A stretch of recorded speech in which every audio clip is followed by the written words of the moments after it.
इस दुनिया में हम सभी चाहते हैं कि उनकी लाइफ खुशियों से भरी हो, सभी उनका साथ दें और उनका जीवन ऐसे बीते जैसे कि कोई उत्सव। लेकिन क्या ये सबके साथ होता है?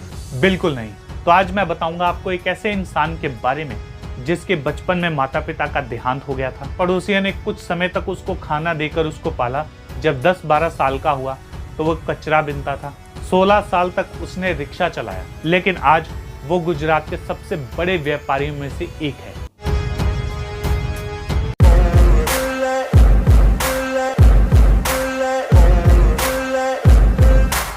हेलो मेरे जिगर के छल्लो, मैं तुम्हारा भाई तुम्हारा यार राजन शर्मा आ चुका हूं एक नई वीडियो के साथ। तो कैसे हैं आप सब दोस्तों?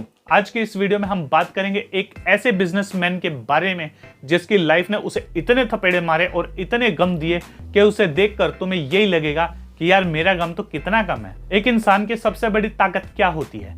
एक इंसान की सबसे बड़ी ताकत उसका परिवार होता है, क्योंकि उसके पास पैसा चले जाए, उसकी जॉब चली जाए, उसका बिजनेस बर्बाद हो जाए, लेकिन अगर उसके साथ परिवार की ताकत होती है तो वो आगे बढ़ जाता है। उसको ये होता है कि यार एटलीस्ट कुछ नहीं तो मेरा परिवार तो मेरे साथ है। लेकिन अगर परिवार ही चला जाए तब क्या हो? ऐसा ही उस बिजनेसमैन के साथ हुआ था। सॉरी, मुझे उनका नाम नहीं पता। मैंने एक आदमी से ये स्टोरी सुनी थी और मैं बहुत इंस्पायर हुआ था। मुझे नाम उसका भूल चुका है। मुझे भी एक लड़के ने एक कहानी बताई थी। कुछ समय पहले मैं कॉल सेंटर में इंटरव्यू देने गया। वहां पर मेरी एक लड़के से दोस्ती हुई तो उसने मुझे एक कहानी बताई। एक लड़का था जिसके माता पिता की एक एक्सीडेंट में मौत हो गई थी। अब वो बच्चा अनाथ हो गया। उस बच्चे को पड़ोसियों ने थोड़ा बहुत खाना दे दे के पाला, लेकिन जैसे ही वो बच्चा 10-12 साल का हुआ तो उसे उसके हाल पर छोड़ दिया। वो लड़का कुछ दिनों तक सड़क पे सोता था। आपने देखा होगा ना कि कुछ बच्चे गंदे से बने होते हैं और बोरी में लिफाफे चुन रहे होते हैं, प्लास्टिक चुन रहे होते हैं। वो भी वैसा ही बच्चा था। उसने भी वैसे ही कचरा बीनना शुरू कर दिया। धीरे धीरे उसकी लाइफ ने थोड़ी और टर्न लिया और उसने रिक्शा चलाना शुरू कर दिया, जो होता ना साइकिल टाइप रिक्शा, वो वाला रिक्शा, ई रिक्शा नहीं। और उसके बाद एक लड़की की एंट्री हुई उसकी लाइफ में, जिस लड़की ने उसे हौसला दिया कि तुम्हें पढ़ना चाहिए ताकि तुम जीवन में आगे बढ़ सको। और उस लड़के ने उस टाइम से पढ़ना चालू कर दिया। वो लड़की भी बहुत अच्छी थी और एक टीचर बनना चाहती थी और एक स्कूल खोलना चाहती थी। तो उसने उस लड़के को पढ़ाना चालू कर दिया। अब वो लड़का भी पढ़ रहा था और साथ साथ वो मेहनत भी कर रहा था। अब बहुत सारे लोग ये सोच रहे होंगे कि यार उसकी लाइफ में तो सब स्मूथ चला होगा। तो ऐसा नहीं है।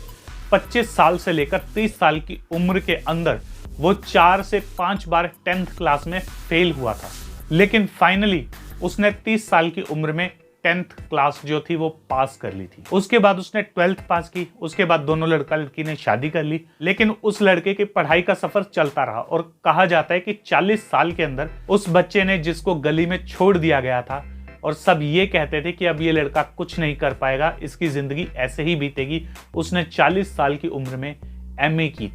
उस समय MBA वगैरह का इतना शोर नहीं था, तो उसने MA कर ली। उसके बाद उसने कुछ जॉब्स ट्राई की जिसमें भी वो फेलियर साबित हुआ और फाइनली 50 साल की उम्र में उसने अपना खुद का बिजनेस स्टार्ट किया और 60 साल की उम्र में वो करोड़पति बन गया और 75 साल की उम्र में उसने अपने बिजनेस से रिटायर हो गया और अपने बच्चों को सौंप दिया अपना बिजनेस। और उसके बच्चे आज बहुत ही बढ़िया तरीके से उस बिजनेस को चला रहे हैं और मजे मार रहे हैं। जो कुछ भी तुम्हारी लाइफ में अच्छा है, ऐसा कुछ भी उसकी लाइफ में अच्छा नहीं था।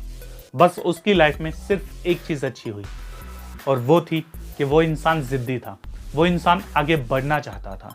वो इंसान लाइफ में कुछ करना चाहता था और उसके लिए उसने मेहनत की। वो चाहता तो गलत रास्तों पे भी जा सकता था, उसे कोई रोकने वाला था भी नहीं, लेकिन उसके बाद भी उसने जो कुछ भी किया सही तरीके से किया। मैटर ये नहीं है कि उसने अपनी लाइफ में क्या किया, मैटर ये है कि अब तुम ये सब जानने के बाद अपनी लाइफ में क्या करोगे।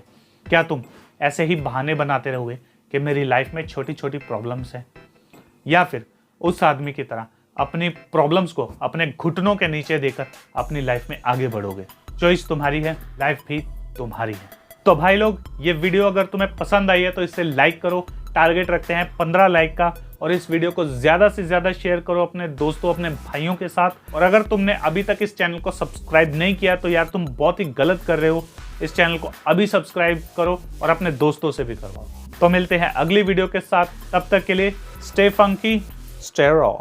अरे बेटे, एक बात याद रखना, ये दुनिया किसी की सगी नहीं है। इस दुनिया में हर किसी का कोई ना कोई मतलब होता है और इस दुनिया में वही सफल होता है जो मुसीबतों को अपनी जूती के नीचे और सफलता को अपनी आंखों के सामने रखता है। कभी हंसता है, कभी रोता है, लेकिन अंत में सफल जरूर होता है।